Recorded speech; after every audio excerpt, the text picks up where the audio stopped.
Saúde em Foco, com Luiz Fernando Correia.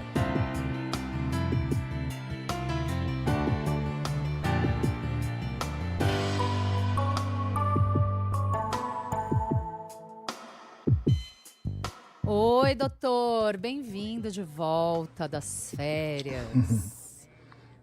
Obrigado, Tati. Tudo bem? Olá, Fernando. Boa tarde, Boa ouvintes. tarde. Tudo ótimo. Bom, a gente Obrigadão. trouxe doutor Luiz Fernando para mais cedo hoje. Quem vai fazer as vezes? Eu posso seguir aqui? Como é que vai, o senhor? Faz uma introdução, vai, antes de eu trazer a nossa convidada. Então, a nossa conversa hoje veio para mais cedo porque a gente vai discutir, vamos conversar sobre uma ação civil pública movida por procuradores da cidade de Uberlândia, procuradores federais da cidade de Uberlândia, que cobram da União e da Anvisa que regulamentem a liberação, comercialização, propaganda e distribuição dos chamados cigarros eletrônicos. E para tentar ajudar a gente a entender melhor as consequências dessa ação civil pública, eu convidei e tive o prazer de a doutora Margarete Dalcomo aceitou o nosso convite para conversar com a gente sobre isso. Obrigado desde já, Margarete, por ter aceito o nosso convite aqui. Bem-vinda, Obrigada, doutora. Boa tarde, Tatiana, Fernando. Um prazer estar de novo aqui com vocês depois de algum tempinho. Pois é, Bem-vinda. doutora Margarete Dalcomo é pneumologista, pesquisadora da Fiocruz. E, bem, está aqui com a gente para falar sobre essa tentativa de regulamentar, de fazer valer a venda e o consumo de dispositivos eletrônicos para fumar, também chamados de cigarros eletrônicos ou vaporizadores. Essa ação civil pública apresentada pelo Ministério Público Federal acontece depois de, acho que um período de tentativas, acho que a gente pode falar, um período de tentativas de uma regulamentação desses dispositivos no Senado. Doutora Margarete, quero começar te perguntando justamente sobre isso. Essa era uma discussão que estava sendo feita no Senado. Por que não andou, aparentemente, no Legislativo e por que agora a tentativa é via judiciário? Bom, primeiro, Tatiana, é preciso fazer um esclarecimento de fundo dessa questão. Não é verdade, é uma retórica distorcida falar que nós carecemos de uma regulamentação. O Brasil tem uma regulamentação concernente a todo dispositivo de tabaco aquecido desde 2009, o que coloca o Brasil de novo na dianteira e como um país pioneiro na legislação anti-tabaco, que, como você sabe, é um sucesso no Brasil. Essa foi a razão pela qual nós conseguimos reduzir de 40% da população que fumava há 30 anos atrás para um pouco menos de 10%. E pela primeira vez, Tatiana, exatamente por conta da entrada ilegal desses produtos no Brasil, contrabandeados, nós tivemos um aumento da taxa de fumantes pela primeira vez em mais de 20 anos. Então, o Brasil tem uma regulamentação que tem vigência desde 2009, que foi ratificada a partir de uma imensa consulta pública, né? Luiz Fernando acompanhou isso comigo, muito próximo. Eu estava naquela ocasião presidindo a Sociedade Brasileira de Pneumologia. Nós elaboramos um parecer muito robusto para a Anvisa e a diretoria colegiada da Anvisa, por unanimidade, ratificou a regulamentação que nós já tínhamos em 2024, mantendo a proibição de fabricar, comercializar, vender e fazer propaganda.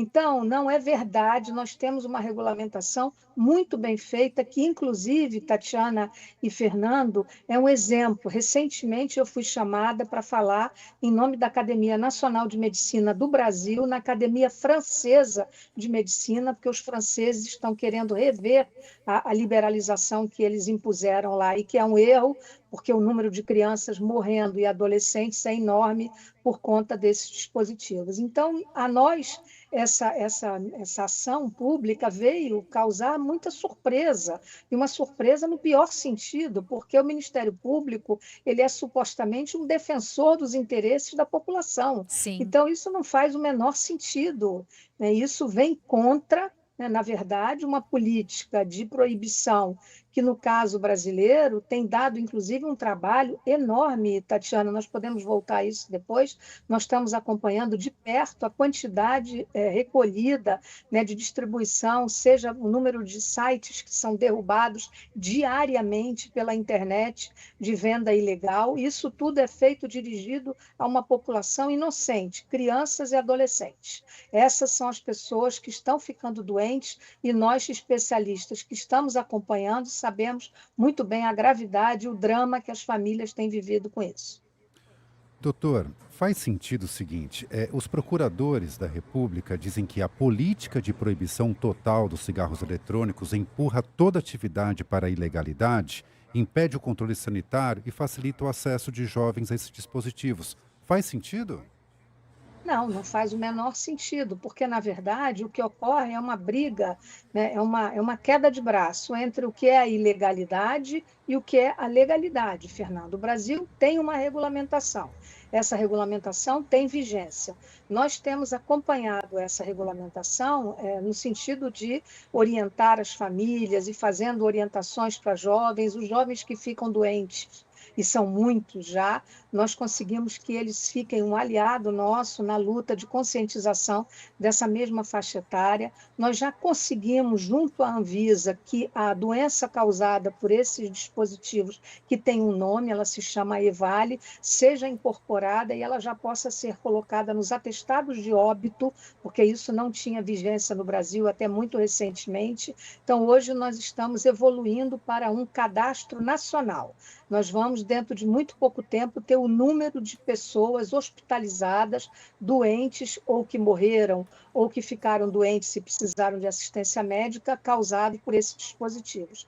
E eu quero aqui dizer, Fernando, que o mundo todo que liberou, muitos países da comunidade econômica, da comunidade europeia, começam a rever suas posições. Essa foi a razão pela qual eu fui convidada e recentemente falei na França, porque o próprio parlamento francês, dado o prejuízo em termos de gasto com saúde que isso incorre, está começando a rever essa posição. Então, na verdade, eu diria, a invenção disso, Fernando, se segue, né, a todos os subterfúgios que a indústria do tabaco, cujo único objetivo, ela só tem um único objetivo, que é oferir lucro, é ganhar dinheiro. Não há nenhum segundo, nada, nem subliminar. É oferir lucro. De qualquer maneira, não importa escrúpulo, etc. Né? Então, assim, é muito fácil. Esses dispositivos têm uma quantidade de nicotina tão alta, que chega a ser 100 vezes 100, 100, o cigarro convencional, que leva qualquer pessoa que faça uso deles a ficar completamente dependente em 5 dias. Isto não é uma opinião minha, absolutamente, isso é algo demonstrado por estudos muito robustos, publicados na melhor literatura médica. É o que eu ia... Fala, doutora. Além disso, Tatiana, aqui no Brasil nós temos acompanhado de perto e conseguimos autorização para que o Departamento de Química, por exemplo, da PUC, aqui do Rio de Janeiro, publicasse um trabalho absolutamente importante mostrando a quantidade cancerígena de uma substância chamada propileno-glicol, que dá câncer. Né? E nós tivemos recentemente uma menina de 27 anos e meio, uma moça jovem, né, em Brasília, com câncer de pulmão, que se tornou uma aliada nossa na defesa contra esses dispositivos, orientando seus contemporâneos de idade. E agora sairá o segundo trabalho mostrando a quantidade de metais pesados e muitas substâncias que nós sequer, se você me perguntar, ô Luiz Fernando, nenhum médico sabe o que é que tem dentro desses dispositivos, além de uma fumacinha que parece inocente, que é colorida, que tem odorizante, que tem flavorizante, mas, na verdade, contém venenos e substâncias que, primeiro, levam à dependência química muito rápida, segundo, dão câncer e, terceiro, causam uma doença pulmonar chamada enfisema pulmonar, ou DPOC, como nós chamamos, que é indelével, não tem cura e cujo tratamento, evidentemente, não se justificaria numa pessoa jovem de menos de 20 anos de idade. Essas informações acho que são as mais importantes que a gente tem aqui, porque são os gadgets, assim, que podem ser bem charmosos, né? Podem ser bem sedutores, sobretudo para jovens. Eles são coloridinhos, eles têm lá um gostinho, tem o lance de ser muito fácil de fumar, porque você não precisa nem enrolar, nem acender. É só tirar da bolsa e colocar na boca, é só tirar do bolso e colocar na boca. Eu quero sublinhar, doutora, porque muitas vezes até os pais olham para isso e dizem, isso faz menos mal que o cigarro. Sim. Isso não é verdade. Não, eu já tive pai de paciente que eu atendi que a mãe me disse, doutora, o primeiro que ela fumou era uma menina, fui eu que trouxe da Europa viajando, porque achei que era bonitinho para impedir que ela fumasse. Então, aqui eu queria dizer, Tatiana, que os dois grandes argumentos que levaram a que os países europeus, depois dos Estados Unidos, onde esses dispositivos entraram no mercado já desde 2007, ainda de modo incipiente, mas que rapidamente se distribuíram, no Reino Unido, que foi o primeiro país que instituiu na Europa, eles usaram dois argumentos. Primeiro, redução de danos, ou seja, aquela pessoa acima de 18 anos que quisesse parar de fumar cigarro convencional, a ela é dado de graça um cigarro eletrônico. Na verdade, é um tiro no pé, se eu puder usar essa expressão, porque ninguém que entra no eletrônico para de fumar. E essa foi a razão pela qual aumentou o número e a taxa de fumantes no Brasil. E segundo, na verdade, quer dizer, fazer menos mal não é verdade, porque a concentração de nicotina é tão alta nesses dispositivos que vai causar doença em pessoas de uma faixa etária muito fora, digamos assim, daquela normal. E segundo, auferir lucro, como você pode, Tatiana, auferir lucro sobre algo que faz tão mal? Né? Além disso, a matemática está completamente errada. E nós fomos ao Senado, eu estive pessoalmente com o senador Rodrigo Pacheco, com uma comissão de especialistas que me acompanhou. Eu estive na Câmara dos Deputados mais de uma vez, nós temos estado presentes, e essa foi a razão pela qual nós tiramos de pauta, até o momento, esse projeto muito infeliz da senadora Soraya Tronic, porque a matemática está errada. Se vai auferir 2 bilhões de lucro vendendo essas porcarias, vai gastar, Tatiana, 100 vezes mais em saúde para manter vivas pessoas que não vão morrer logo, porque a doença vai levar muitos anos para evoluir, né? Ninguém vai ter câncer do pulmão tão rápido. O caso dessa jovem de Brasília foi assim, um caso excepcional, que ela apresentou câncer após 5 anos usando vape, né? Mas isso eventualmente ela perdeu pode metade do pulmão, é isso, doutora? Exato. Ela foi operada e ela se transformou numa liderança que tem nos auxiliado muito com a sua coragem de se expor. Então, essa moça merece de nós toda a nossa admiração, né? Além do sofrimento pelo qual passou. Então, assim, a nós causa muita espécie o que é que leva, né, o Ministério Público, que, na verdade, é o defensor das causas, dos interesses do povo, fazer uma ação contra o povo, né, em nome de uma regulamentação que já existe desde 2009, que foi ratificada em 2024 e que a Anvisa não tem a menor intenção de rever, porque sabe que a Polícia Federal, inclusive, tem colaborado muito, as polícias fiscalizatórias, as secretarias da saúde, de fiscalização dos estados têm feito uma quantidade imensa de apreensão desses produtos. Então, eu sei que é uma briga, porque o Brasil tem muitas fronteiras, entra ilegalmente uma quantidade enorme, fabricadas em outros locais. Nunca foi, até o momento, Tatiana, descoberto nenhum fabricante clandestino de vape no Brasil. Isso entra traficado, quer da China, quer do Paraguai, por fronteiras que nós sabemos que são muito fáceis de serem violadas no Brasil. Doutor Luiz Fernando, se são proibidos, como e por que são vendidos aqui? Quais são as fronteiras abertas que precisariam ser fechadas para que essa restrição fosse obedecida? O que está faltando, doutor? Fernando, o que está faltando é decisão política, né? Porque a gente sabe que é muito difícil combater o contrabando, a gente já sabe que o crime organizado ele acaba ocupando esses espaços desses contrabandos, seja do cigarro eletrônico, seja o próprio agora, a gente está vendo o contrabando dos remédios, ou seja, tudo que dá dinheiro interessa ao crime organizado. E eles são organizados por isso, né?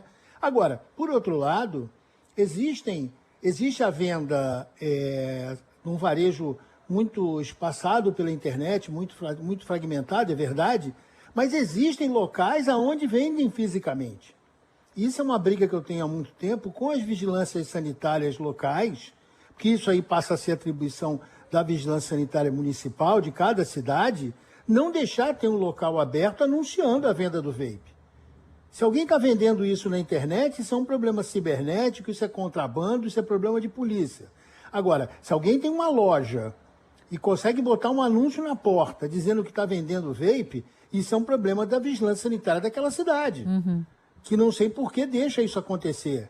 Eu entendo dificuldades vamos dizer assim, estruturais, mas, enfim, há que se ter uma decisão política de tentar resolver o problema. E uma coisa importante que Margarete falou que tem que ser lembrado, o mesmo argumento que foi levado para o Senado está nessa ação civil pública, que é essa falácia de que existiria uma possível arrecadação de impostos que poderia manter isso funcionando.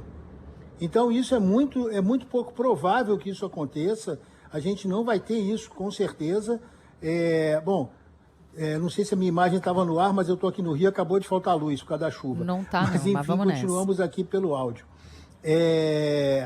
Então, a questão é arrecadar 8 bilhões de reais, que é o que a gente arrecada hoje com o cigarro tradicional, e gastar 153 bilhões por ano para tratar doenças decorrentes do tabagismo, quebra de produtividade da população brasileira, a médio e longo prazo, como Margarete lembrou bem, isso vai ficar pior. Isso vai se modificar porque a gente está vendo que o que levou décadas para acontecer com os fumantes tradicionais acontece muito mais rapidamente com os usuários dos cigarros eletrônicos.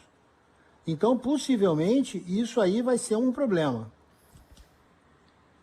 Vamos falar, então, desse argumento da indústria da nicotina, doutora Margarete, que diz que a arrecadação de impostos que viria dessa regulamentação seria suficiente para cobrir os custos no uso da saúde pública, no uso do tratamento da saúde dessas pessoas. Queria te ouvir a respeito desse argumento.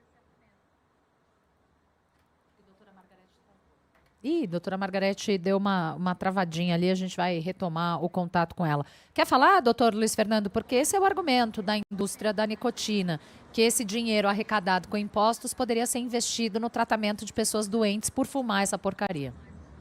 Mas olha só, Tatiana, se já não fecha essa conta com cigarro tradicional, como é que isso vai fechar com cigarro eletrônico? Não tem como, entendeu? Isso não é mais uma coisa a ser funcionando assim, entendeu? Se a gente não tem como fechar essa conta de pagar o custo da saúde gerado pelo tabagismo tradicional, e volto a lembrar, o mais importante é que as lesões, as doenças, o impacto na saúde causado pelo cigarro eletrônico ele é muito mais rápido do que o impacto causado pelo cigarro tradicional. Bom, doutora Margarete falou que o potencial de vício é de 5 dias. 5 dias Exatamente, fumando essa porcaria, você está adicto. O potencial de vício é muito rápido e a gente está vendo as lesões aparecerem também muito rápido, Tatiana. Esse EVALI, que é a lesão aguda induzida pelo vaporizador, né, essa é a tradução do inglês, é uma doença que acontece em meses, em alguns casos. Por quê? Já que a quantidade de nicotina é muito alta, a adição, ou seja, o potencial de vício é muito alto, o usuário busca muito rapidamente novamente utilizar e utiliza isso em grande quantidade. Sim. Portanto, o que a gente tem que fazer é não deixar isso acontecer. Essa liberação é uma liberação criminosa, no sentido de que vai induzir, vai levar a problemas na população brasileira, de saúde, que a gente já sabe. Portanto, tem que se brigar contra isso. Eu espero que o Ministério da Saúde se posicione fortemente, com certeza vai se posicionar. As sociedades de especialidade também vão, como já se posicionaram anteriormente. Portanto, a gente tem que correr atrás disso e não deixar isso acontecer. É lógico que essa ação civil pública, eu não sou advogado, mas pelo que eu entendo, ela vai ser ainda julgada, deve ser julgada por algum juiz, e vamos ver o resultado disso. Mas o mais importante é que a gente não deixe isso acontecer. Sim. Doutor Como Samuel, já conseguimos barrar no Legislativo, né? fica uma dúvida, por que acontece isso no Ministério Público Federal de Uberlândia? O que tem lá que boa poderia incitar essa vontade de querer liberar isso, ou regulamentar, como eles falam, né? Fernando, aí eu acho que essa resposta ela tem que vir dos dois procuradores que resolveram propor essa ação civil pública. Não se sabe, enfim, Tá. segundo eles, porque eles acham que proibir não resolve. O argumento principal deles é essa. A gente tem essa disponibilidade irrestrita do vaping porque existe a proibição. Por isso eles querem acabar com a proibição. Mas eu acho que por que fizeram isso, eu não sei. Tem que talvez pensar, tem que conversar com os procuradores para entender qual foi o arrazoado, onde o raciocínio deles bateu para chegar nisso. Seria legal mesmo a gente ir atrás deles para ouvi-los. Doutora Margarete está de volta, e aí quero colocar a força do dinheiro da indústria, que tem feito muita propaganda, o chamado brand and content, para tentar mostrar que o Brasil precisa de regulamentação, que o cigarro eletrônico pode ser uma alternativa ao cigarro comum, que o Brasil é um dos poucos países que ainda usam cigarro com fumaça. Recentemente, a gente viu uma campanha que falava do Brasil livre de fumaça. Em agosto do ano passado, as plataformas, YouTube, Facebook, Instagram, Mercado Livre e várias outras plataformas de e-commerce tiveram de remover anúncio, oferta, conteúdo que promoviam os dispositivos eletrônicos para fumar. Queria te ouvir, como é que você vê essas investidas, doutora Margarete? Olha, eu vejo essas investidas da pior maneira possível, Tatiana. A indústria do tabaco, ela durante a sua existência toda, né, desde que o homem fuma, né, usou vários subterfúgios e você vai se lembrar de alguns deles. Né? Primeiro criou cigarros, botou filtro nos cigarros, né, no sentido de diminuir o dano. Depois botou cigarros com mentolados, etc., com algumas alternativas, etc., e foi criando alternativas quando se percebeu que a educação, e essa educação evidentemente não foi à toa, a educação e a contrapropaganda, como o Brasil já há mais de 30 anos faz nos maços de cigarro, que mostram aquelas fotos horríveis e que são todas verdadeiras, né? Mostrando que o cigarro causa uma doença vascular e pulmonar que não tem volta, né? Não tem volta, a medicina ainda não tem como tratar. Muitas pessoas com membros amputados pelo dano vascular, da vasculatura fina, que é causado nos órgãos mais periféricos, etc. Tudo isso é sabido. E a indústria do tabaco, quando percebeu, num mercado como o brasileiro, apesar do envelhecimento da nossa população, nós ainda temos uma população de jovens e crianças muito grande, nós somos 213 milhões de habitantes. Então, evidentemente que nós somos um baita mercado, né? E é um mercado, então, esse mercado já contaminou e já na Europa está fazendo um estrago enorme, né? Recentemente eu vi, a quantidade de usuários em todas as idades é muito grande, porém, esses países todos vai chegar no momento, Tatiana, que todos eles vão rever as suas políticas. Por quê? Porque o gasto em saúde, com os malefícios e os danos indeléveis causados por esses dispositivos é tão grande, vai custar tão caro ao Estado e às seguradoras de saúde, que isso vai começar a fazer parte, inclusive, dos inquéritos quando você for fazer um seguro privado de saúde, como hoje é perguntado se você é fumante ou não, como se você usa uma droga ou não, para que a seguradora opere com essa informação. Então, na verdade, esse argumento de redução de danos, ele está tão equivocado. Quem passa a fumar vape, Tatiana e Fernando, não volta,